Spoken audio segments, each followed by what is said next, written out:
Ibu Ferry Irawan emosi, anggap Vena Melinda tampak jijik saat bersalaman dengannya. Haryati, Ibu Ferry Irawan kecewa berat dengan apa yang dilakukan Vena Melinda padanya. Bak jijik, sikap Vena Melinda saat jabat tangan bikin mertua emosi.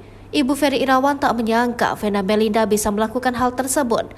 Haryati, Ibu Ferry Irawan, menuding menantunya Vena Melinda jijik bersalaman dengannya saat bertemu dalam sidang cerai di Pengadilan Agama Jakarta Selatan. Ia bahkan menyebut Vena Melinda tak akan jabat tangannya jika tak disuruh pengacaranya. Haryati mengaku menyayangkan tindakan Vena Melinda tersebut. Ia mengungkit pernyataan Vena yang mengatakan tidak memiliki masalah dengan keluarga Ferry Irawan, baik ibu maupun adik-adiknya. Sebelumnya, Ibu Ferry Irawan mengatakan Vena Melinda sengaja jatuhkan anaknya demi cari simpati rakyat. Apalagi diketahui Vena Melinda bakal nyalon sebagai calon legislatif. Hal inilah yang bikin Ibu Ferry Irawan punya pemikiran lain soal Vena Melinda.